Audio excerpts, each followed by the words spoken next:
los años 50 después de Cristo, o sea, prácticamente 20 años después de Cristo, la iglesia tenía en Tesalónica un gran problema dentro de su seno. Les voy a contar un poquito el contexto.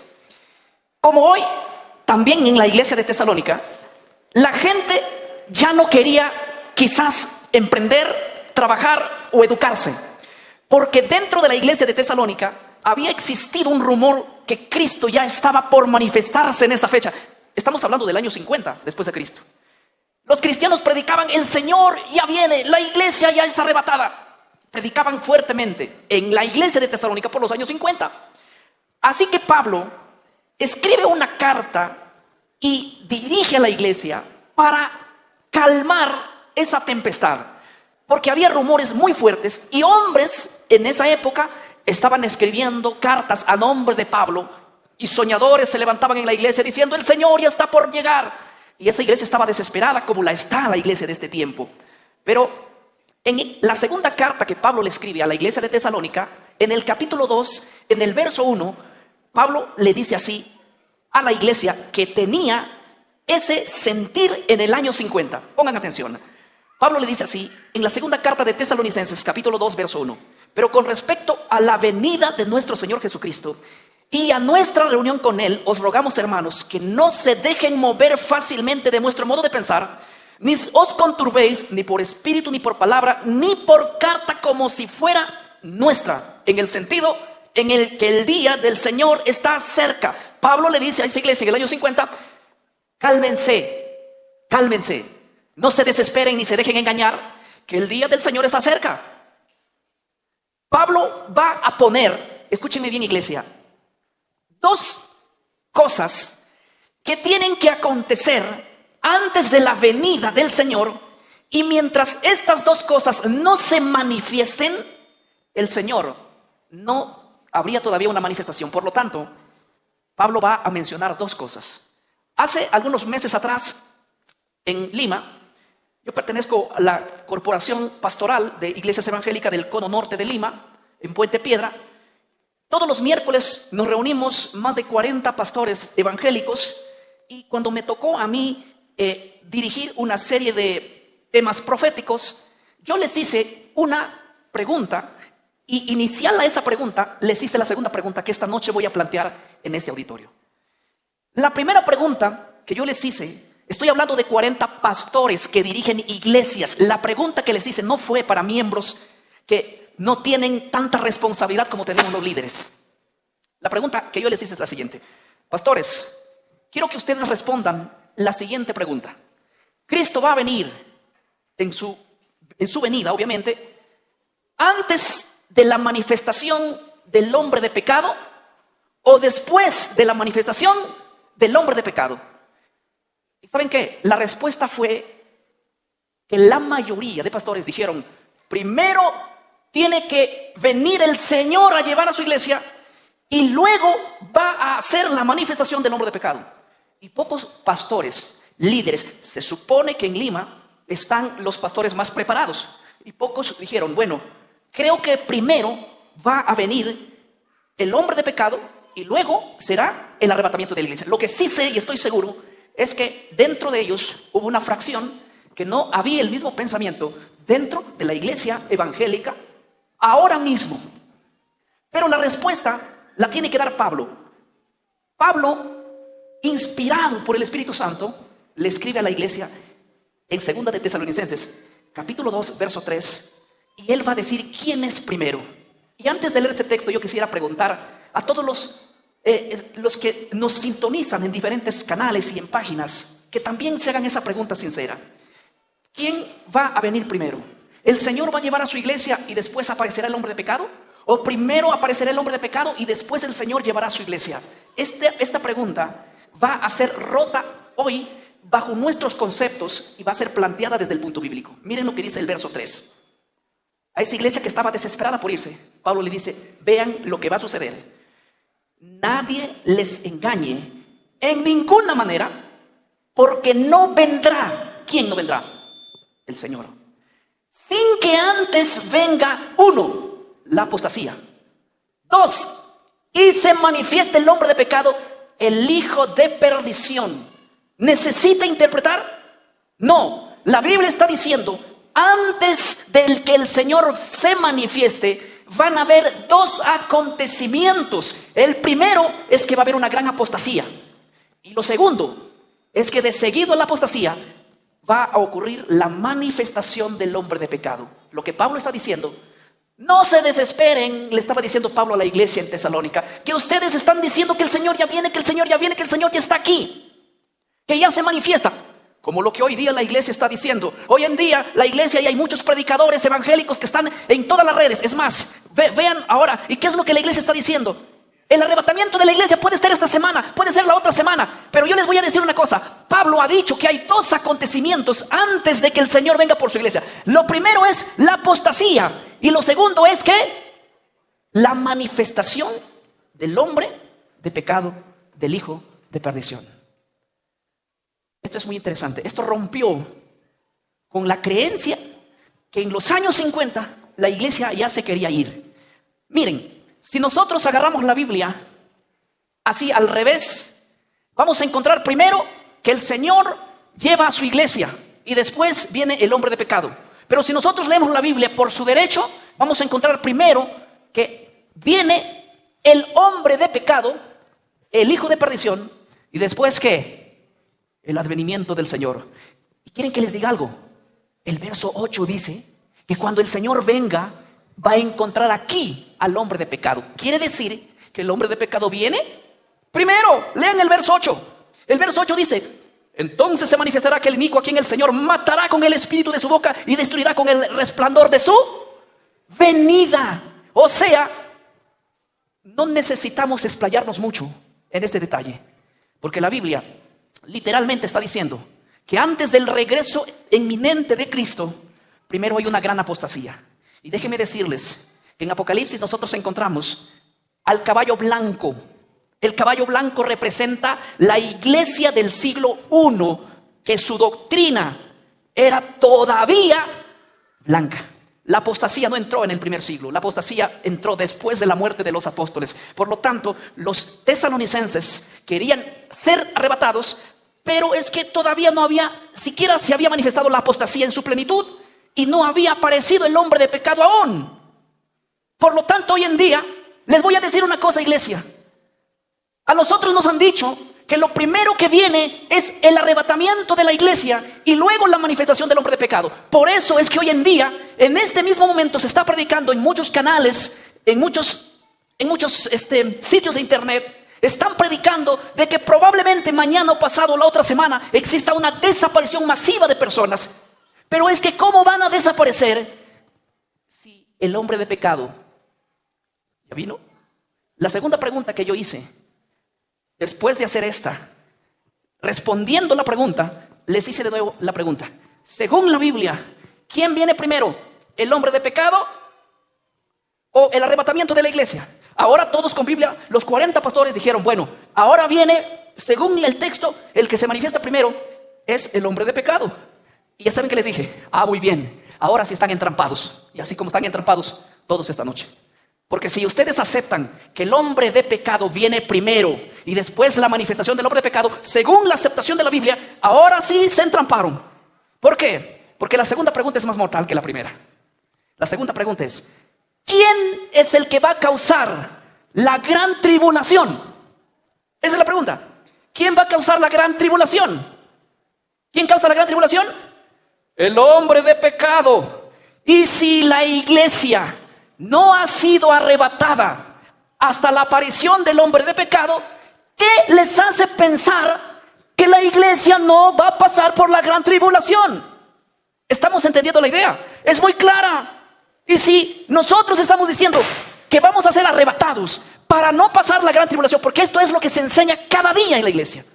El favorito, mira, el evangélico pentecostal no puede ser evangélico pentecostal si no cree en lo que les estoy diciendo. En el arrebatamiento, en el rapto de la iglesia, antes de la manifestación del hombre de pecado. Y se nos ha enseñado por años diciendo, nosotros somos la iglesia del Señor y antes de que venga la gran tribulación, nosotros tenemos que ser arrebatados para no pasar por la gran tribulación. Pero cuando se les muestra este texto, que el hombre de pecado viene primero y después el Señor, y cuando se acepta que es así, porque es bíblico, la otra pregunta surge. Entonces, si la iglesia no ha sido arrebatada y viene el hombre de pecado viene para hacer una grande tribulación, una grande persecución. Entonces, por obvia razón, por lógica y por Biblia, la iglesia tiene que estar aquí para pasar la grande tribulación. Yo le voy a decir una cosa. A mí muchos me dicen, pero pastor, nosotros somos la niña de los ojos del Señor. ¿Cómo es posible que vamos a pasar por la gran tribulación si Dios nos va a librar de la ira venidera? Sí, el Señor va a librar a su iglesia de la ira venidera, sí. Pero de la ira cuando Él venga a llevar a su iglesia y en gran día de su ira, de eso vamos a ser librados. Pero hay dos iras. La ira del Señor que viene a destruir el pecado y a llevar a su pueblo, y la ira del dragón que viene a perseguir a la iglesia. De la ira del dragón, la iglesia no es librada, sino tiene que pasar. Pero la iglesia es librada de la ira del día de la destrucción, cuando Dios viene a poner fin al sistema de los mundos ahora aquí. Ahora, yo quisiera decirles lo siguiente. El día de anoche estuvimos analizando bíblica e históricamente que la creencia siempre ha sido a través de la historia que la iglesia va a ser arrebatada, sí, pero en la manifestación del Señor, en su segunda venida. En la segunda venida del Señor. No antes de eso. ¿Saben por qué? Se nos ha predicado de que el rapto de la iglesia va a ocurrir antes de la venida del Señor. Justamente, supuestamente, para darle lugar aquí al hombre de pecado, para que atribule y tenga tribulación sobre aquellos que no se quedaron. Pero déjenme decirles que si la iglesia ha sido arrebatada, si la iglesia se fue ya con el Señor, ¿para qué viene? ¿A quién vendrá a engañar el hombre de pecado? ¿Cuál es el chiste si quiere engañar a los que ya están engañados? Es más, la doctrina dispensacionalista que enseña esta doctrina dice que cuando Cristo venga a arrebatar a su iglesia, el Espíritu Santo también se va con la iglesia. Y aquí se quedan personas totalmente a la merced del enemigo. Pero dicen una cosa, pero en ese tiempo va a haber todavía oportunidad de salvación, dicen ellos. Y la pregunta es la siguiente: ¿quién les convencerá de pecado a las personas que se quedan aquí? Si el Espíritu Santo se fue de la tierra, ya que la función del Espíritu Santo es convencer al mundo ¿de qué? De pecado. Esa pregunta tienen que responder y tienen que ser serios en responder eso. Punto número 2. Si la iglesia ha creído esto a través de la historia, ¿por qué hoy en día se cree diferente? Si los apóstoles murieron, ¿quién de los apóstoles no murió? ¿Quién de los cristianos del primer siglo no dio su vida? Si para eso justamente fue llamado la iglesia. La Biblia, Jesús dijo en palabras literales, el que no está dispuesto a dejar su vida por mí, no puede ser ¿qué? Mi discípulo. Y hoy en día es una vergüenza que la iglesia quiera ser discípula de Cristo, pero que quiera irse en un arrebatamiento antes de darle la vida ¿a quién? Al Señor. Antes de pasar por la gran tribulación, cuando la iglesia del siglo I, del siglo II y en adelante pasaron por tremendas persecuciones, dieron su vida, fueron muertos por causa del evangelio. Y hoy en día la iglesia es una iglesia light que dice: nosotros no queremos pasar por la gran tribulación, así que vamos a ser raptados antes de que aparezca el hombre de pecado. Cuando la Biblia dice: nadie les engañe en ninguna manera, porque no vendrá sin que antes venga la apostasía y se manifieste el hombre de pecado, el hijo de perdición. No soñemos con fantasías. No soñemos con fantasías. Anoche dije yo que uno de los peligros más grandes del tiempo de hoy es creer que vamos a ser arrebatados antes del regreso de Cristo. Y hoy voy a decir por qué esta creencia es tan peligrosa. Para entender esto, yo quiero por lo menos enfocarme en un punto muy claro. ¿Por qué la iglesia ha cambiado la postura de la Biblia y la postura de los apóstoles, la postura de Cristo y la postura de las profecías? Y aún están refutando a Pablo, porque aquí Pablo dice que el Señor no va a venir a la reunión con su pueblo hasta que venga el hombre de pecado, hasta que venga la apostasía. ¿Por qué esto se cambió y la mentalidad evangélica hoy cree diferente? Por una razón. Yo quiero que ustedes mediten conmigo en el libro de Daniel 7. Hoy voy a darle una explicada a vuelo de pájaro, porque tenemos mucho que hablar y poco tiempo. En el capítulo 7 del libro de Daniel, pongan atención que voy a utilizar el lenguaje más sencillo para que me entiendan aún los niños que están adelante. En Daniel capítulo 7, Daniel ve en visión 4 bestias. Escuchen bien, 4 bestias. Cada bestia significa un poder, una potencia que se levantaría en la tierra.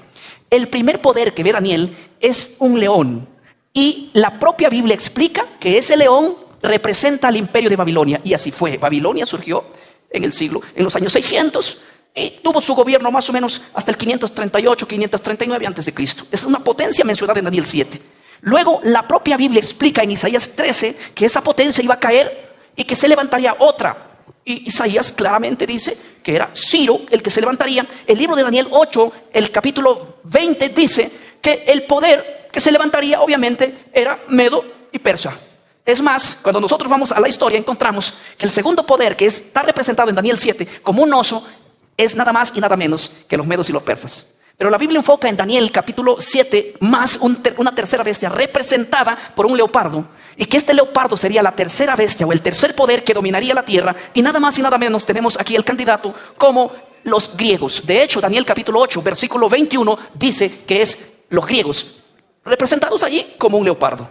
Así que el cuarto poder en la tierra, según Daniel 7:23, dice Daniel 7:23, la cuarta bestia sería un cuarto poder en la tierra. Pero pongan atención que voy a definir en un par de minutos lo siguiente. Enfaticen conmigo. La cuarta bestia, en la Biblia, la cuarta bestia representa al Imperio Romano. No existe teólogo, sea evangélico, presbiteriano, testigo, mormón, sea adventista, evangélico. Todos no debaten que la cuarta bestia es Roma. Claro. La Biblia habla de una característica específica que tiene la cuarta bestia. La Biblia menciona en Daniel 7, a partir del versículo 7 en adelante, que la cuarta bestia tenía 10 cuernos y que de en medio de los 10 cuernos surgiría un cuerno más pequeñito, pero más poderoso que los 10. ¿Cuántos serían con ese? 11. Pero en Daniel 7, 23, 24, dice la Biblia que ese cuerno pequeñito que surgió, ese empezaría a mirar a esos 10 y hacer guerra a 3 de ellos hasta destruirlos. Ese cuerno pequeño, que su nombre bíblico en Daniel 7:25 es cuerno pequeño, es el mismo poder del cual está hablando el libro de Segunda de Tesalonicenses 2, el hombre de pecado. Su nombre en Tesalonicenses es el hombre de pecado. Su nombre en Daniel es ¿qué? El cuerno pequeño. En Apocalipsis también lo van a ver, en Apocalipsis 13, como la bestia que sube del mar. Es el mismo poder. Ahora, si nosotros logramos identificar quién es ese cuerno pequeño, yo les voy a decir esta noche, con base histórica y bíblica, cómo lo identificaron a ese poder nuestros hermanos de antaño, nuestros hermanos de hace muchos años, de los primeros siglos hasta los reformadores. Pero para eso yo quiero decirles una cosa. Roma, que es la cuarta bestia, de Roma salieron 10 naciones. Después de la invasión de los bárbaros, de las tribus germánicas, Roma quedó dividida en 10. Y el imperio romano fue debilitado porque se dividió en 10 naciones. Las cuales esas 10 naciones conformaban la antigua Europa. Pero la Biblia dice que de en medio de esas 10 naciones o 10 cuernos surgiría un cuerno pequeño. Y este cuerno pequeño tendría ojos y boca.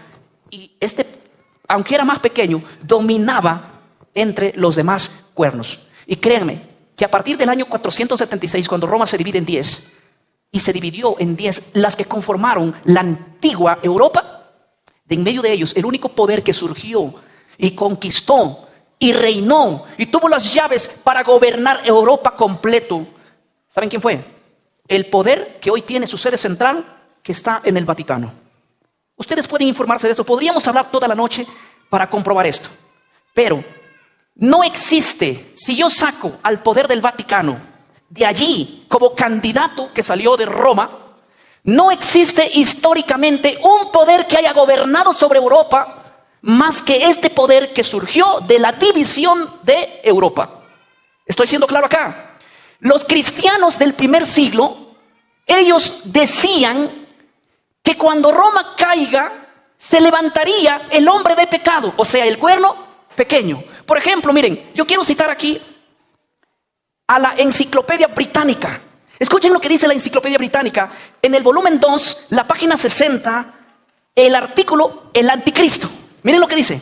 La Enciclopedia Británica dice así: la creencia de los primeros cristianos en lo referente de la identidad y el obstáculo que impedía la manifestación del hombre de pecado era el Imperio Romano, y que después de su caída surgiría el Anticristo. ¿Qué está diciendo la Enciclopedia Británica? Que los primeros cristianos predicaban en sus iglesias: cuando Roma caiga, se levantará el hombre de pecado. ¿Dónde habían leído ellos eso? En Daniel 7, 23, 24 y 25. Daniel 7, 23 dice: la cuarta bestia es un cuarto reino en la tierra, que tiene 10 cuernos. Los 10 cuernos significan que de esa bestia se levantarán 10 reyes, y tras ellos se levantará el número 11. Y este número 11 peleará con 3, los derribará y someterá, y tendría su apogeo sobre ellos. Por eso es que los cristianos del primer siglo, de los primeros siglos, antes que Roma caiga, porque Roma cayó en el 476, antes del 476, ellos decían: el hombre de pecado, el cuerno pequeño, va a levantarse, pero para que se levante, tiene que caer Roma. Y Roma estaba en el siglo I, Roma estaba en el siglo II, Roma estaba en el siglo III, no caía. Miren lo que dice, por ejemplo, aquí. Yo quiero leer Jerónimo, padre de la iglesia, dice: con respecto al obstáculo que impedía la manifestación del hombre de pecado, Jerónimo aporta lo siguiente: que cuando caiga el imperio romano y el emperador, entonces se manifestará el hombre de pecado. Jerónimo en su comentario del libro 5 plantea lo mismo. Y hay aquí Justino Mártir. Me llama la atención que Justino Mártir es del siglo II. Y Justino Mártir escribe, este cristiano prominente escribe un comentario que es brutal y de suma importancia. Escuchen lo que él escribió. En su libro Apología, ¿sí?, en la fe de nuestros padres, página 19, él escribió así. Justino Mártir dijo: los cristianos primitivos oraban para que el emperador y Roma continúen todavía en el imperio, ya que ellos sabían que cuando estos caigan, se manifestará el hombre de pecado. Miren, ¿saben cómo oraban los cristianos en el tiempo de Justino Mártir, en el siglo II? Se ponían de rodillas y decían así: Padre, que todavía no caiga Roma, que permanezca en el poder el imperio romano, porque no quisiéramos que caiga y se manifieste ¿quién? El hombre de pecado, el hijo de perdición. En el siglo II los cristianos oraban para que el imperio romano continúe. ¿Dónde habían leído ellos eso? En Daniel capítulo 7, que cuando la cuarta bestia se divide en 10, de en medio saldría el cuerno pequeño. Y esto solo acontecería después de la caída de Roma, porque Roma no hubiera permitido que una persona o que un gobierno exista gobernando junto con él. Porque imperio que se levantaba, él lo destruía. Imperio que se levantaba, él lo destruía. No hubiese dejado que nadie gobierne. Así que primeramente Roma tenía que caer para que se levante ¿quién? El hombre de pecado. Y ahora mira lo que... Yo tengo bastante información sobre patrística. Ambrosio de Milán escribió lo siguiente. Ambrosio también dijo que dicho obstáculo era el imperio romano y el emperador, que después que fuese quitado de en medio el César y Roma, se manifestaría el hombre de pecado. Isaac Newton, en la página 463, también afirma lo mismo, y de hecho cita a Ambrosio de Milán, diciendo que las palabras de Ambrosio de Milán son creíbles porque él las estudió también las profecías. Es más, Isaac Newton no solo descubrió la gravedad, Isaac Newton es un personaje que colocó en sus escritos teológicos, cuando habló de profecía, e identificó a las 10 naciones que conformaban la Europa antigua después de la división del 476. Voy a leer un par de artículos más. No faltaría alguien que me diga esta noche: el pastor no habló de la Biblia. Estamos hablando sobre la Biblia y sobre cómo fue a través de la historia la creencia de cientos de cristianos. Miren lo que dice Juan Crisóstomo. Este líder cristiano enseñó lo mismo y dijo lo siguiente: uno puede preguntarse, ¿qué es lo que detiene la manifestación del hombre de pecado? Él se responde: el imperio romano. Cuando esto desaparezca, entonces vendrá el hombre de pecado, porque mientras dure el temor de la gente hacia el emperador de Roma, nadie se ensalzará por sí solo. Pero cuando el emperador desaparezca, entonces el hombre de pecado se manifestará e intentará gobernar el reino de Dios y de los hombres. Juan Crisóstomo, antes de la caída de Roma, él decía: Roma va a desaparecer, y cuando desaparezca se levantará el hombre de pecado e intentará ¿qué? ¿Gobernar qué? La iglesia y a los hombres. Y ahora voy a decirles lo siguiente. Voy a citar el último párrafo. El historiador eclesiástico Eliot dice: tenemos el testimonio unido de los padres apostólicos desde Ireneo del 130 al 200 después del Mesías, del discípulo de Juan Crisóstomo del 347 al 407, inclusive a Jerónimo del 331 al 420, todos ellos asegurando que después de la caída del imperio romano se levantará el hombre de pecado. La hora apocalíptica, en su libro que escribió Eliot en la página 92. Así que es irrefutable que los primeros cristianos a través de la historia nunca creyeron que primero viene el arrebatamiento de la iglesia y después la manifestación del hombre de pecado. Los cristianos primitivos en una decían, primero se va a manifestar el hombre de pecado y luego viene ¿quién? Cristo. Esa era la creencia de la iglesia. Esa es la creencia apostólica. Esa es la creencia de la Biblia. Esa fue la creencia de todos, inclusive los padres de la Reforma que existieron en el siglo XVI y mucho antes de ellos. Todo 1600 años la iglesia creyó y defendió eso absolutamente, porque ellos estaban basados en las profecías, porque ellos no creían que no van a pasar por la gran tribulación. De hecho, ellos esperaban la gran tribulación para que después de eso se encuentren con el Señor y digan y estén cantando allí, porque un ángel decía, ¿y quiénes son estos? ¿Y de dónde han salido? Son aquellos que han salido de la grande ¿qué? Tribulación. Es que ellos tenían que pasar por eso. Era un procedimiento. Jesús dijo, de la misma copa que yo bebo, ustedes beberéis, y en el mismo bautizo que yo me bautizo, vosotros seréis bautizados. Hablando inclusive del sufrimiento que él tomaría y del bautismo, refiriéndose a su muerte inclusive. Jesús nunca dijo lo contrario. Pero este mismo cuerno pequeño, el cual está señalado en Daniel 7:25, fue descubierto en el siglo XVI, ya no pudo ocultar más. Hombres antes de Lutero condenaron a la iglesia. Escúcheme bien, iglesia. Por 16 siglos, todos los hombres habían identificado quién era el cuerno pequeño. ¿Y saben quién era el cuerno pequeño para ellos? El poder que tiene su sede central en Roma. El cerebro de la iglesia católica que está en el Vaticano. No había otro anticristo para ellos que este. Nunca ha habido en la mentalidad de los cristianos por 16 siglos que el anticristo era otro. No. Para ellos el anticristo siempre ha sido el poder que domina ¿dónde? En Roma. Esa ha sido la convicción. Por eso que ellos peleaban contra ese poder, contra ese sistema, y morían en la hoguera como Jos, cantando y adorando, porque sabían que estaban siendo torturados por causa de una gran verdad siendo manifestada, y peleando en contra del cuerno pequeño, del hombre de pecado. Y estos temas hoy en día no se lanzan en la iglesia. ¿Saben por qué no se lanzan estos temas? Porque las iglesias evangélicas en su gran mayoría se visitan con el Vaticano. Y claro, ¿cómo vamos a hablar del que está sentado en Roma si ya somos amigos y nos comemos juntos un menú, nos comemos juntos un lomo saltado? ¿Cómo vamos a hablar de ellos ya si son amigos? No, el cuerno pequeño es enemigo de la iglesia, y la iglesia tiene que saber esto. No se puede hacer alianza con el Vaticano. En los Estados Unidos, que se formó, fue un país protestante, el cual el Papa nunca llegaba allí. ¿Saben por qué? Porque al principio, al fundarse Estados Unidos, los Estados Unidos se fundan por la persecución de gente que huía del poder del Vaticano. Ellos, en sus primeros años, dijeron, nunca vamos a permitir que aquel que nos ha perseguido por años pise aquí. Aquí ahora somos americanos, tierras libres de la libertad, de la opresión, de la persecución. Pero que es raro y muy raro que hoy día Estados Unidos, que era enemigo del papado, enemigo del poder, que ha cambiado muchas cosas dentro de la Biblia, enemigo del cuerno pequeño y del hombre de pecado, ahora viven felices y se abrazan y se besan con el enemigo. Y esto ha limitado muchas iglesias. Me sorprende que uno de los predicadores famosos como Cash Luna diga que él está unido en el comunismo con el papado. Eso es terrible. Y esto está aconteciendo inclusive en iglesias conservadoras que han sido enemigos del papado. Ahora no pueden hablar de estos temas porque los disciplinan, los sancionan o los ponen la soga al cuello. ¿Saben por qué? Porque las iglesias están llevando a una alianza con el Vaticano. Es que tú con el enemigo que te juntas y tienes conversaciones y alianzas y cultos ecuménicos, después de eso, ¿qué ganas te va a dar para hablar lo malo que ha hecho, lo malo que está haciendo y lo malo que hará? El problema en la Biblia no es lo que la Biblia diga, sino lo que el hombre ha dado la vuelta en contra de ella.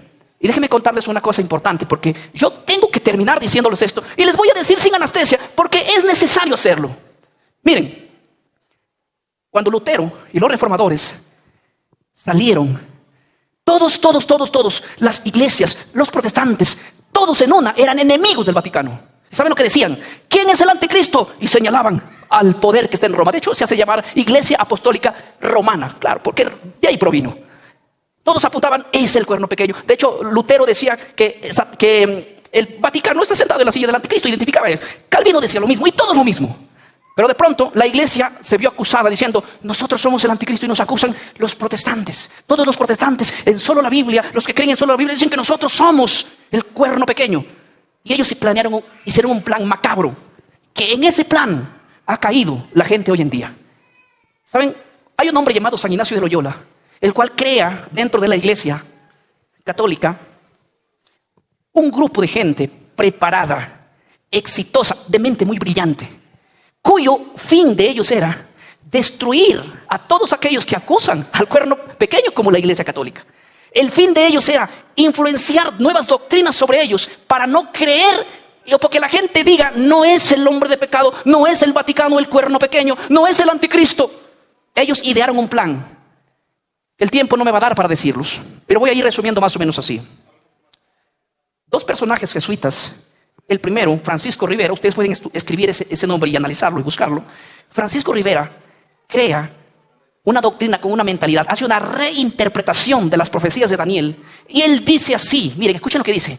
El hombre de pecado, el cuerno pequeño, no es el poder que está en Roma, no es el cerebro de la Iglesia Católica, viene del futuro un hombre que no sabemos quién es, pero el Papa no es, mucho menos los que se sientan en el Vaticano no son. Va a venir del futuro el anticristo. Y él es el primero que quiere cambiar la mentalidad. No tuvo mucho éxito, claro. Luego le sigue un personaje llamado Lacunza, un personaje llamado John Nelson Darwin. Y luego de John Nelson Darwin, como la Iglesia Evangélica absorbió esa doctrina, por el fatal proceder de un personaje llamado Scofield, en cual en otro momento vamos a tocarlo. Anoche yo mencioné quién es el que creó el cuerno pequeño, o quién es el que creó la doctrina del rapto. La doctrina del rapto fue creada por la inteligencia de la Iglesia Católica, basada en jesuitas, el cual lo único que querían era que el protestantismo deje de decir, ustedes son el cuerno pequeño, como lo habían hecho por 16 siglos. Pero, ¿cómo contrarrestamos? John Nelson Darwin es el primero que enseña una doctrina diferente a Rivera, a Lacunza. Por eso a él se le atribuye el arrebatamiento de la Iglesia. Nosotros cuando tenemos una Biblia, la Biblia Scofield, por ejemplo, esta Biblia Scofield, yo tengo aquí una Biblia Scofield y la utilizo porque aquí puedo plasmar todo lo que ellos falsificaron acerca de esta doctrina. ¿Saben, hermanos? Se inventa, porque no es bíblico lo que voy a decir, que la Iglesia tiene que ser arrebatada antes de la segunda venida de Cristo.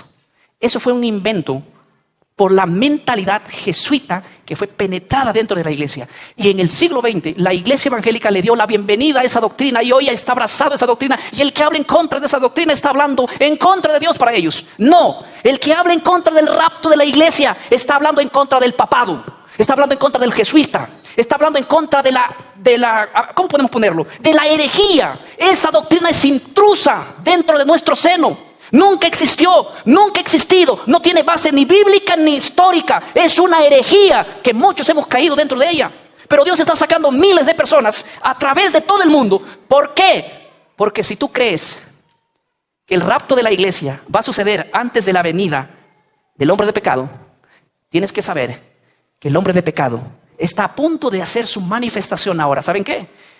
Pronto, todos los canales de televisión, pronto, todas las radios, pronto todas las redes se van a llenar de una grande noticia, valga la redundancia, donde van a enfocar que todos nosotros, todos los evangélicos, todos de distintas denominaciones, vamos a pertenecer a un nuevo orden mundial. Y saben que el que va a poner la marca de la bestia, justamente el anticristo que detrás viene como el poder y la influencia de la Iglesia unido a los Estados Unidos de Norteamérica, que es la potencia de turno, lo que va a acontecer, Iglesia, es que si tú piensas que el hombre de pecado todavía viene del futuro, que es un personaje del futuro, que es un judío que va a venir del futuro, que es un hombre que va a venir del futuro después del arrebatamiento de la Iglesia, si tú estás pensando en eso, no has identificado quién es el verdadero anticristo. Y el verdadero anticristo es el que ahora está en Roma, el que dirige la mentalidad y tiene la mentalidad allí, que dirige todo el sistema católico, el que hizo todo el desastre, por así doctrinal que hoy tenemos.